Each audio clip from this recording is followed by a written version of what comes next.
The night my grandfather was buried, my father poured himself a glass of 18-year scotch and smiled. Not the soft, grieving kind. The other kind, slow, deliberate, starting at the corners of his mouth, and never once reaching his eyes. He was standing near the fireplace in the Sterling Estate's main hall, still wearing his funeral tie, scanning the walls like he was already measuring them for new paintings. I was 31 years old that evening. I'd flown in from Chicago on 40 minutes' notice, still in the dress shirt I'd worn to court that morning. My grandfather, Thomas Vance, the man who taught me to read a contract before I could ride a bike, had been lowered into Oregon soil 3 hours earlier. And my father was already calculating. I should have said something. I didn't. That silence, that specific, practiced restraint I'd spent a decade building, is probably the only reason I won. My name is Julian Vance. I'm 32 years old, a corporate attorney licensed in both Illinois and Oregon, and I've spent the better part of my career helping other people protect what was rightfully theirs. The irony doesn't escape me. I left Oak Ridge at 22, no slammed doors, no final speeches. Northwestern Law had offered me a full scholarship, I packed 2 bags, and I didn't look back with any particular urgency. My father, Arthur Vance, CEO of Vance Timber Company, had made his position clear in the way powerful men always do, not through words but through exclusion. Through the way he'd turn toward my older brother Caleb whenever anyone mentioned the company's future. Through the way my mother Eleanor once referred to Caleb, at Christmas dinner, as the heir, not as a joke. As a fact she'd already filed away and considered settled. Caleb was 34, had never held a job outside the company his grandfather built, and once told me over holiday bourbon that environmental regulations were a communist conspiracy against honest lumber. I wasn't wounded by any of it. I want to be precise about that. I'd processed the grief of being the invisible son somewhere around my second year of law school, and filed it in a mental folder I rarely reopened. What I felt toward my family by 31 wasn't pain. It was the same low-grade professional wariness I kept around opposing counsel who smiled too much. I knew what they were. I just didn't know how far they'd already gone. 14 months before he died, my grandfather changed his will. He called me on a Tuesday afternoon in March while I was eating lunch at my desk in Chicago, half reading a deposition transcript. Julian. His voice carried that familiar rasp, 50 years of Pacific Northwest winters packed into every syllable. Listen carefully. Don't ask questions until I'm finished. I put down my fork. The Sterling Estate is going to you. All 200 acres, the house, the lake property. Randall has filed everything with the county. Your father doesn't know. Your mother doesn't know. A pause. And your father is going to try to take it from you. He wasn't speculating. I could hear it, the flatness of someone stating something they'd already confirmed. There's something else I put in place. Something he's never known about. When the time comes, you'll understand what it is. But Julian, when he comes for the estate, don't fight him in the open. Don't give him a target he can see. He died 11 weeks later. Pulmonary embolism, fast, at home. I stood beside my father at the graveside, and watched him stare at the coffin with the expression of a man pricing an acquisition. The documents arrived at my Chicago apartment on a Wednesday morning in January, 6 weeks after the funeral. I almost didn't open the envelope immediately. I had a 9 a.m. call and 3 pending motions. It sat on my kitchen counter all day. I opened it at 7:30 p.m., still in my coat, expecting routine estate paperwork. It was a deed transfer. Sterling Estate. 200 acres. Full title. Transferred from the estate of Thomas Vance to Caleb Arthur Vance. Effective date, December 29th. Authorized signature of transferring party, Julian R. Vance. I read it 4 times. Then I sat down on my kitchen floor, not dramatically, my legs simply decided they were finished, and I read it once more. The signature looked like mine. Same slant, same loop on the J, same slight downward trail at the end of the V. My mother had watched me sign documents at family functions for 30 years. She'd studied me the way a professional forger studies a painting. She'd used an old medical power of attorney, signed by my grandfather years ago during a minor health scare, and never formally revoked, to authorize the entire transfer on his behalf. Buried in a file nobody had looked at in a decade. Legal enough on its surface that a non-attorney might have believed it was bulletproof. My mother had never once stopped to consider that I wasn't a non-attorney. I did not call my father that night. I ate a bowl of cereal, washed the bowl, and went to bed. This is something litigation teaches you, a very specific relationship with the impulse to react. You learn to recognize the urge the way you recognize a bad contract clause, present, acknowledged, and deliberately set aside. The people who win in courtrooms aren't the ones who feel less. They're the ones who feel everything and act on almost none of it. 3 days later, I told my firm I was taking a leave of absence, packed 4 empty banker's boxes into a rented Subaru, and drove into Oak Ridge on a gray Thursday morning. I checked into the Clearwater Inn on Route 9, a quiet, unremarkable hotel my family had never once visited. Room 114. Corner unit. Good light. Reliable Wi-Fi. A desk wide enough to work at seriously. I paid for the first 2 weeks in cash. What I found in the county recorder's office took 6 days to fully map. I worked until midnight most nights, building a timeline on a legal pad before transferring everything to an encrypted folder. By the end of my second week, I had 17 documents, 4 inconsistent notary records, and a chain of authorization that collapsed the moment you cross-reference it against one specific detail, my grandfather's hospital admission records from December 27th and 28th, during which he had been sedated following a procedure and was physically incapable of authorizing anything. My mother had executed her forgery during a 72-hour window she assumed no one would ever examine closely. I called Dr. Patricia Wren in Portland the following Tuesday. Forensic document examiner, board certified, federally recognized, expert witness in 11 states. I'd worked with her on a financial fraud case in 2022. I need a handwriting analysis, I told her. Federal grade. Full chain of custody. The forger had roughly 30 years of observation of the subject's natural signature. She came back in 19 days. 43 pages. Her conclusion, written in the precise, litigation-hardened language of someone who had been cross-examined enough times to choose every single word carefully.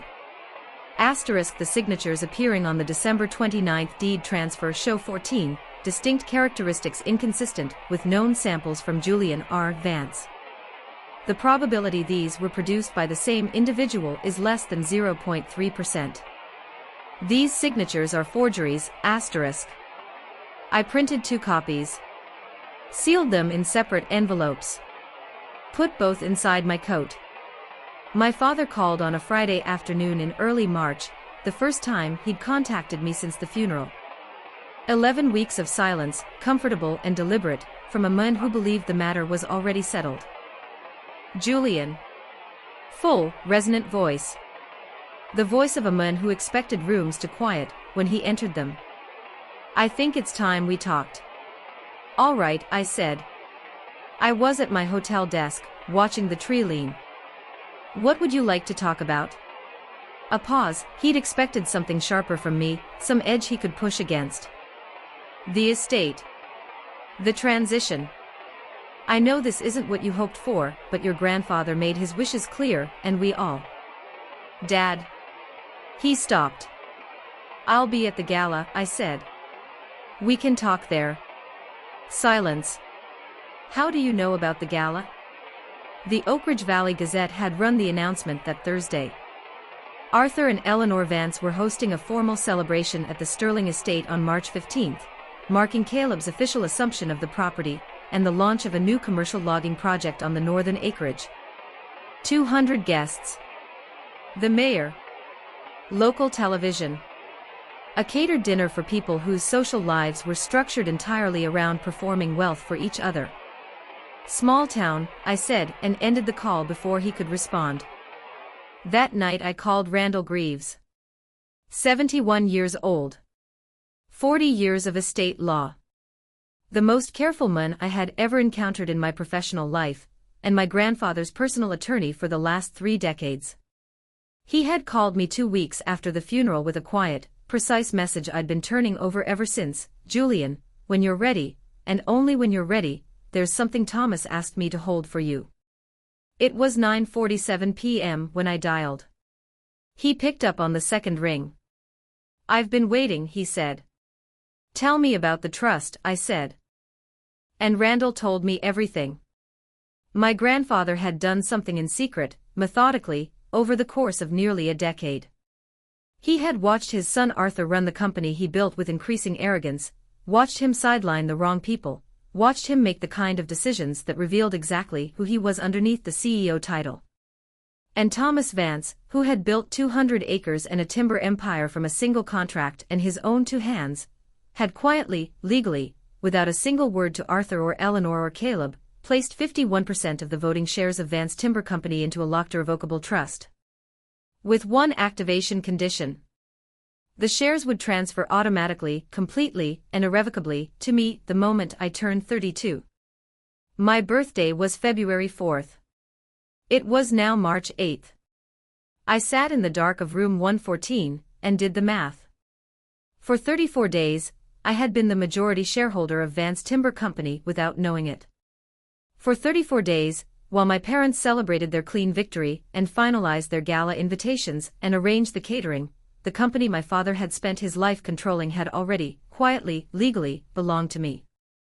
Randall sent the trust documents to my encrypted email at 10:23 p.m. I read through all 61 pages before midnight. Every clause was clean. Every signature was Thomas Vance's, witnessed, notarized, filed, and unbreakable. I closed my laptop and looked out the window at the dark tree line. March 15th was 7 days away. I started packing. The morning of March 15th, I woke at 5:47 a.m. without an alarm. I lay still for a moment, staring at the ceiling of room 114, listening to the silence outside. Oak Ridge in early spring sounds like nothing else, just wind moving through Douglas firs and the occasional distant call of something wild. No traffic. No city hum. Just the particular quiet of a place that doesn't know it's about to change. I showered, made coffee with the room's small machine, and sat at my desk in the dark with 2 folders open in front of me. The left folder, Patricia Wren's forensic report. 43 pages. 14 signature inconsistencies. Federal grade conclusions. The right folder, Randall's trust documents. 61 pages. Grandfather Thomas's final move, executed over 9 years in complete silence. I read neither of them. I'd memorized both weeks ago. I just sat with them open, the way you might sit with something before you were ready to carry it into the world. At 7:15 a.m., I called Randall. "Tonight," I said. "Everything's in position," he said. "David confirmed the county filing cleared yesterday afternoon. It's on record." "And the other matter?" A brief pause. "They'll be there. Waiting for your signal." I thanked him, ended the call, and spent the next 4 hours doing something that probably looked completely unremarkable from the outside. I pressed my suit, ate a real breakfast at the diner 2 blocks from the hotel, and took a long walk along the tree lane at the edge of town. I wasn't reviewing strategy. I wasn't rehearsing. I was simply giving myself the morning, because I knew what the evening was going to cost, even if I won. And I was going to win. I just needed to remember what winning was actually going to feel like. The Sterling estate at night was something my grandfather had always been proud of. Floodlights positioned along the tree lane, the main house lit from every window, the private lake catching the reflection of everything above it like a second sky. He'd hosted maybe 4 formal events in his entire life here. He was a private man, uncomfortable with performance, and each time he'd stood on the porch afterward and said the same thing. The house looks best when it's full of light. Just don't mistake that for warmth. I understood that now in a way I hadn't when I was 12. I arrived at 7:52 p.m., 8 minutes before the formal start time. Valets were working the circular drive. A television van from Channel 7 Portland was parked along the north edge, 2 cameramen setting up near the main entrance. 200 guests in formal wear were moving through the front doors in clusters, timber industry contacts, local politicians, Oak Ridge families who had orbited the Vance name for decades. I had not RSVP'd. I walked through the front entrance in a charcoal suit, white shirt, no tie, and nobody stopped me. This was still technically my family's home. Or rather, it was still technically contested. By tomorrow morning, that would be resolved. I found a position near the back of the main hall, beside a pillar, close enough to see the stage my father had erected near the east fireplace but far enough from the clustered guests that I had a clear line to the exit if I needed it. I didn't plan to need it. I put my hand briefly against the inside pocket of my jacket. Both envelopes were there. Flat, sealed, warm from my body.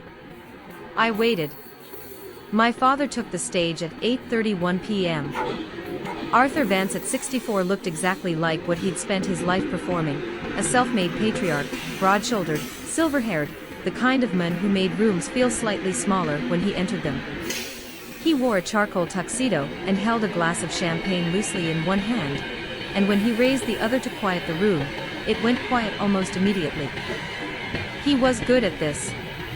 I'd always acknowledged that privately. 37 years ago, he began, my father handed me the keys to a single logging truck and told me to build something worth keeping. Appreciative laughter from the crowd. Tonight, we celebrate continuity.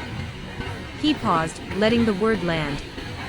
The Sterling estate, this house, this land, this legacy, passes tonight into the hands of my son Caleb, who will carry the Vance name into the next generation of Pacific Northwest industry.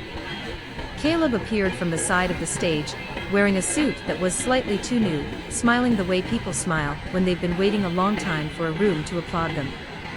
He shook my father's hand. Cameras flashed. The Channel 7 cameraman adjusted his angle. My mother stood near the edge of the stage. Eleanor Vance, 61 years old, pearl earrings, a dark green dress, the particular posture of a woman who had arranged everything and was now watching it execute. She was scanning the room with the quiet satisfaction of someone reviewing a completed task. Then her eyes found me. I watched her expression move through 3 distinct phases in under 2 seconds. Recognition. Calculation. Then something she worked very hard to keep off her face, a flash of something that wasn't quite fear but was adjacent to it. I didn't move. I didn't nod. I held her gaze for exactly 3 seconds and then looked back at the stage. My father saw me for minutes later. He was mid-sentence, something about sustainable logging practices and regional economic growth, when his eyes swept the back of the room and landed. I saw the precise moment it happened. A fractional pause, a slight recalibration, and then the professional recovery of a man who had spent decades performing composure. He smiled.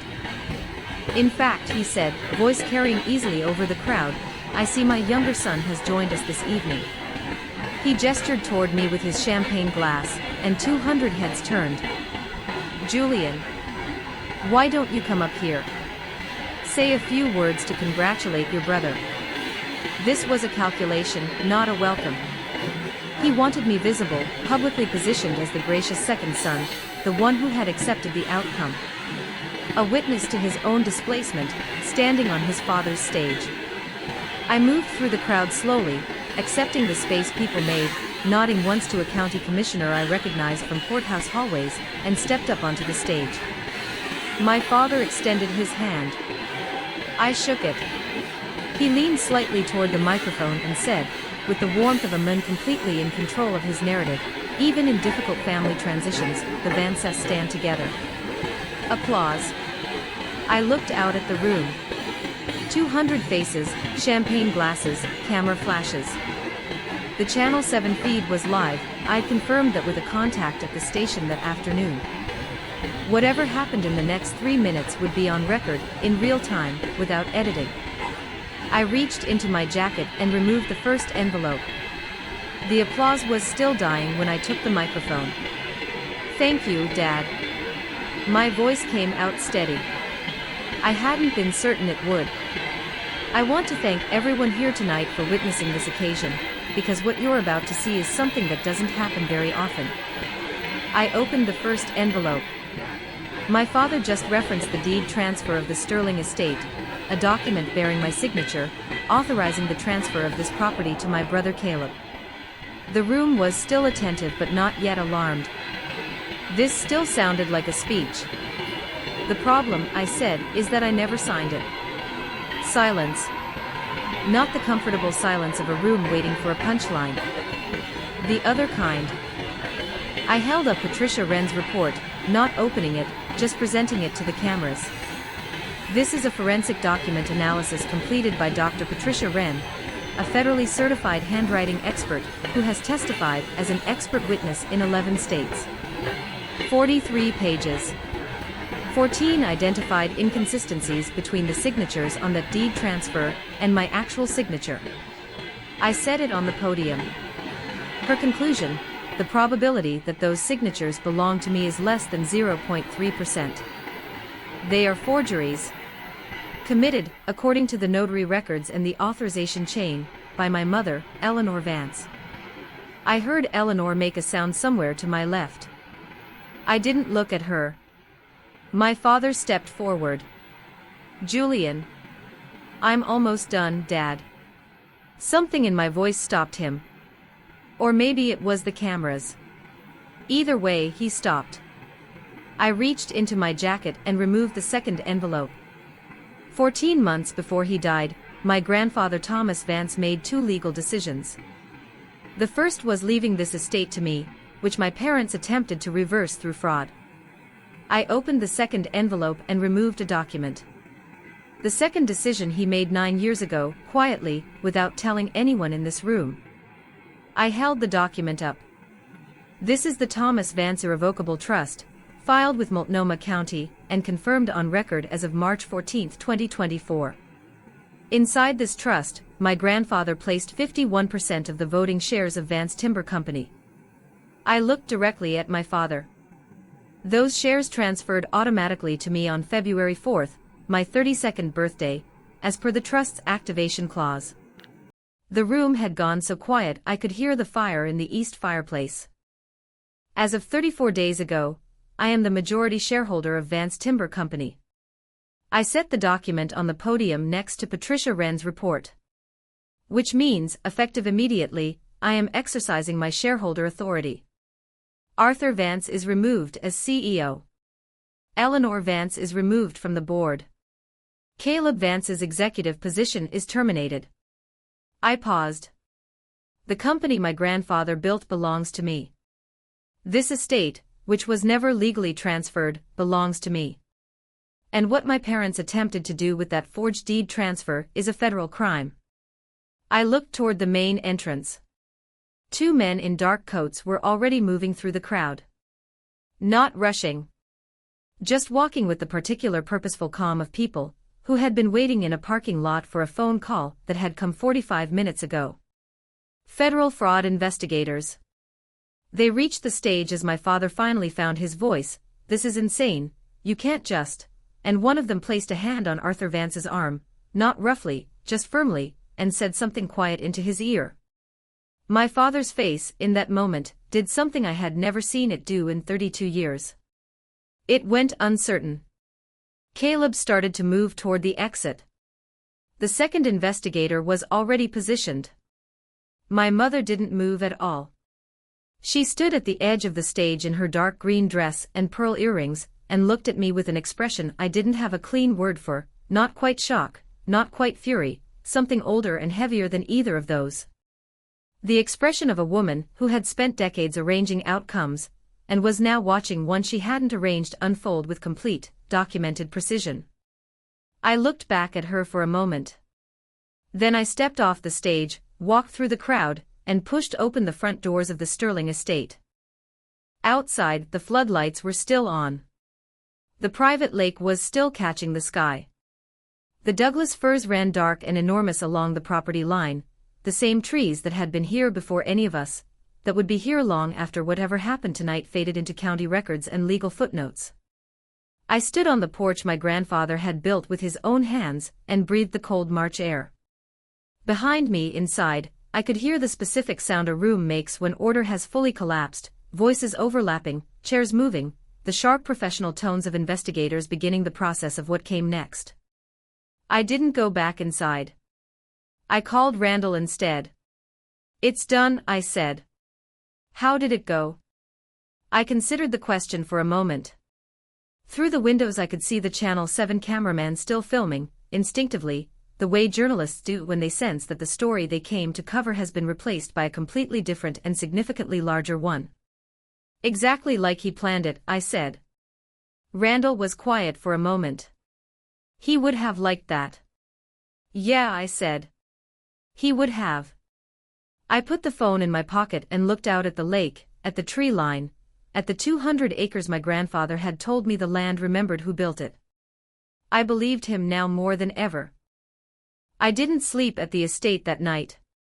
That might seem strange, it was technically mine, had been mine for months without my knowing it, and by morning the legal machinery Randall had set in motion would confirm that in writing across 3 separate county filings. But I drove back to the Clearwater and at 11:20 p.m., ordered room service that I barely touched, and sat in the chair by the window until somewhere past 2 in the morning, watching the dark tree lean, and thinking about nothing in particular. This is something nobody tells you about the moment after a long fight ends. You expect relief. You expect satisfaction, or anger, or grief, or some clean emotional conclusion that matches the scale of what just happened. What you actually get is a strange, hollow stillness, like the silence after a very loud sound, when your ears are still adjusting and you can't quite trust the quiet yet. I'd spent 3 months preparing for that room. I hadn't spent a single hour preparing for the morning after. My phone started at 6:14 a.m. Not family, none of them called, which I'd expected. It was David Cho first, then Randall, then a number I didn't recognize that turned out to be a reporter from the Oregonian, who had spoken to 3 guests at the gala before midnight, and was already building a story. I let that one go to voicemail. David's call was brief and precise, the way his calls always were. "The county recorder's office opens at 8, he said. Randall's filing clerk will be first in line. By 9 a.m. the trust activation is on public record and the deed transfer dispute is formally flagged for fraud review. The forensic report goes to the Federal Fraud Division this morning. Patricia already sent her copy directly last night. Timeline on the criminal side. Depends on how cooperative they are. If Arthur and Eleanor lawyer up immediately and go quiet, could be months before charges are formally filed. If either of them says something stupid in the next 48 hours, he paused. Based on what I know about your father, I wouldn't bet on silence. He was right about that. Arthur Vance had spent 64 years being the loudest person in every room he entered. Silence wasn't in his architecture. And the company board meeting is being called for Monday. With 51% voting control, you can ratify your own position as acting CEO, remove the existing executive appointments, and begin the transition review. Randall has the shareholder notification letters ready to send this morning. I thanked him, hung up, and called Randall. "How are you holding up?" Randall asked. He was the only person who'd asked me that since this started. "I'm functional," I said. "What happened after I left last night?" According to Randall, who had been inside the estate until nearly midnight coordinating with the investigators, the sequence had gone like this. My father had initially refused to leave the property, citing his position as CEO, and the disputed deed transfer as grounds for remaining. One of the federal investigators had explained, with professional patience, that his CEO position had been terminated by majority shareholder action 40 minutes prior, and that the deed transfer was now flagged as potentially fraudulent pending forensic review, meaning neither he nor Caleb had legal standing to claim residency. Arthur had demanded to speak to his attorney. He'd been permitted to make that call. Caleb had said, according to Randall, almost nothing. He'd sat in one of the dining room chairs with the particular blankness of someone whose understanding of a situation was arriving in slow, separate pieces. The golden child, unprepared for a world that didn't arrange itself around his comfort. Eleanor had been the one to surprise everyone. She had not cried. She had not argued. She had asked quietly, precisely, whether she was being detained or whether she was free to leave. When told she was free to go pending further investigation, she had picked up her purse, walked through the front door, and gotten into the family's car without a word to either her husband or her son. Randall paused when he told me that part. She knew, he said. The moment you held up Patricia's report. She understood immediately what it meant, and she was already calculating her next position. Saving herself, I said. That would be my read. I thought about my mother standing at the edge of that stage in her dark green dress, that expression on her face, not shock, not fury, something older. I'd spent the drive back to the hotel trying to name it, and hadn't been able to. Now I thought maybe it wasn't one emotion at all. Maybe it was the specific look of a woman watching a plan she'd considered perfect encounter the one variable she hadn't modeled. Me. Actually prepared. The Oregonian story ran online at 8:47 a.m. I read it on my laptop over coffee. The headline was measured, fraud allegations emerge at Oak Ridge Timber Family Gala, but the details were not. The reporter had done real work overnight. She had the forensic report summary, the trust activation, the shareholder termination, and 3 named guests who had witnessed the entire exchange from inside the main hall. Channel 7 Portland had already uploaded a 2-minute clip from their live feed that, by the time I read the article, had been viewed 41,000 times. My phone buzzed with a text from a law school classmate in Portland, Julian. Channel 7. You okay, ? I replied that I was fine, put the phone face down, and finished my coffee. I drove to the Sterling estate at 10 a.m. In daylight, after last night, it looked exactly the same as it always had, the long gravel drive through the firs, the house rising at the end of it, the lake catching the morning light on the left side. The catering company's truck was still there, 2 workers loading folded tables into the back. The Channel 7 van was gone. I parked, walked to the front porch, and used the key Randall had given me 3 weeks ago, the one cut from the original my grandfather had mailed to his attorney's office with a note that said simply, "For Julian, when he's ready." The house was empty and quiet. Someone had done a partial cleanup of the gala, glasses collected, chairs folded, but the floral arrangements were still on the tables and the stage my father had built near the east fireplace was still standing. I walked through the main hall slowly. Every room in this house had a specific memory attached to it, and I let myself move through them without rushing. The kitchen where my grandfather had made coffee at 5 a.m. every morning of his life, regardless of season, because he believed the first hour of the day belonged to whoever was willing to get up and claim it.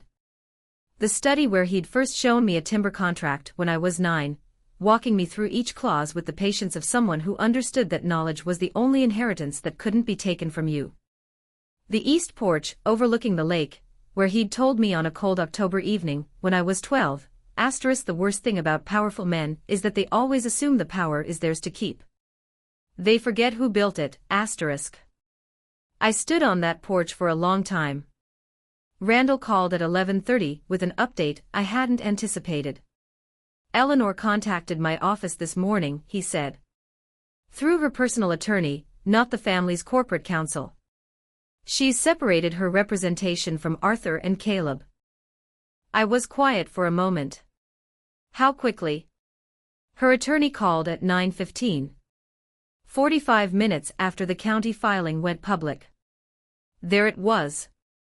Eleanor Vance, who had engineered the entire scheme, who had forged my signature with 30 years of careful observation, who had filed paperwork during a window she'd calculated to be invisible, had spent less than 12 hours deciding that when the structure collapsed, she wasn't going down with the men she'd built it for.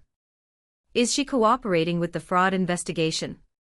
Her attorney used the phrase open to productive dialogue, Randall said. Which in my experience means yes, and she wants something in return. She'll give them Arthur. That's my read. I thought about my father. Arthur Vance, who had smiled at his own father's funeral. Who had called me at 31 years old with the comfortable confidence of a man who believed every door was already locked in his favor. Who had invited me onto that stage last night, in front of cameras, to perform my own public acceptance of my displacement. He hadn't known that the envelope existed. He hadn't known about the trust. And he hadn't known, because he'd never once considered it worth knowing, exactly what kind of attorney his younger son had become. My brother called at 2:17 p.m. I almost didn't answer. Then I did. Caleb's voice had lost everything that usually populated it, the casual authority, the slight edge of someone accustomed to being deferred to. What was left sounded younger than 34. Smaller. Julian. A pause. I didn't know about the forgery. I let that sit for a moment. I knew they were going to handle the estate transfer, he said. Dad said it was straightforward. Paperwork. I didn't ask questions.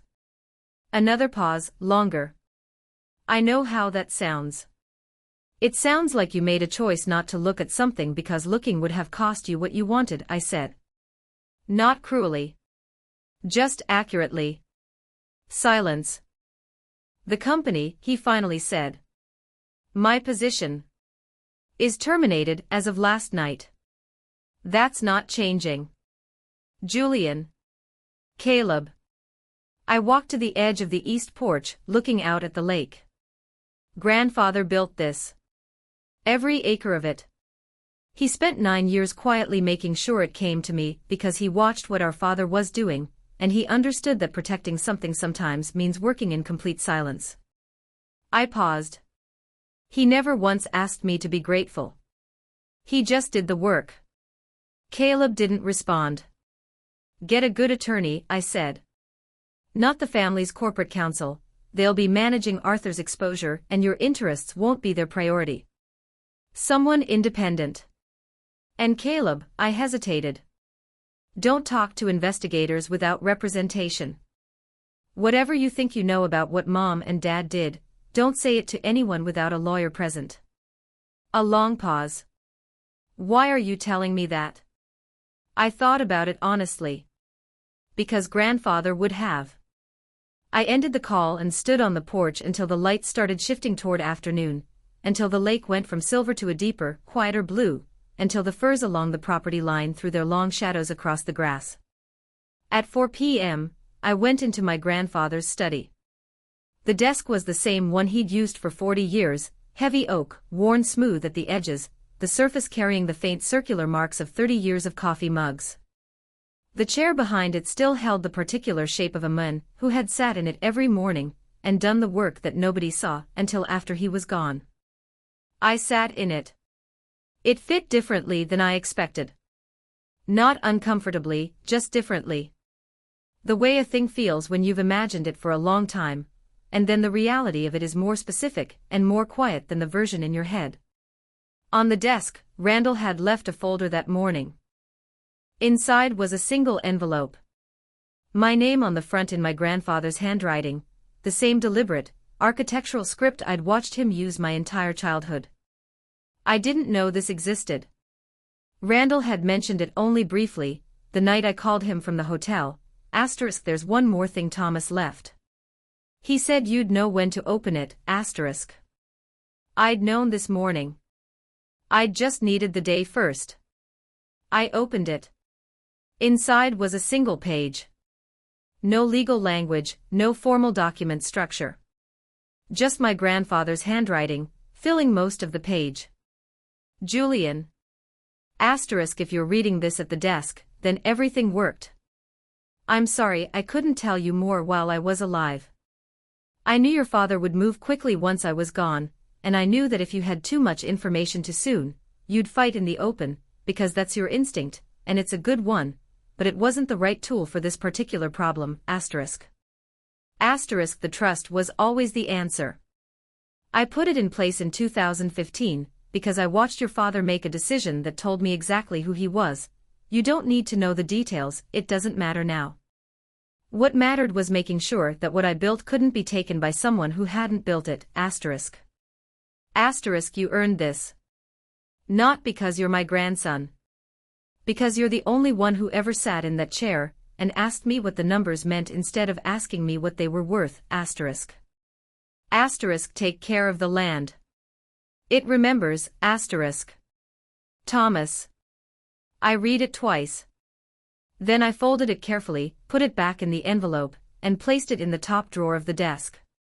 Outside the study window, the Douglas firs were moving slightly in the afternoon wind, and the light across the 200 acres of the Sterling estate was exactly the particular gold that comes in Pacific Northwest spring just before the sun drops behind the ridge, the kind of light that doesn't last long and doesn't repeat. I sat in my grandfather's chair and watched it until it was gone.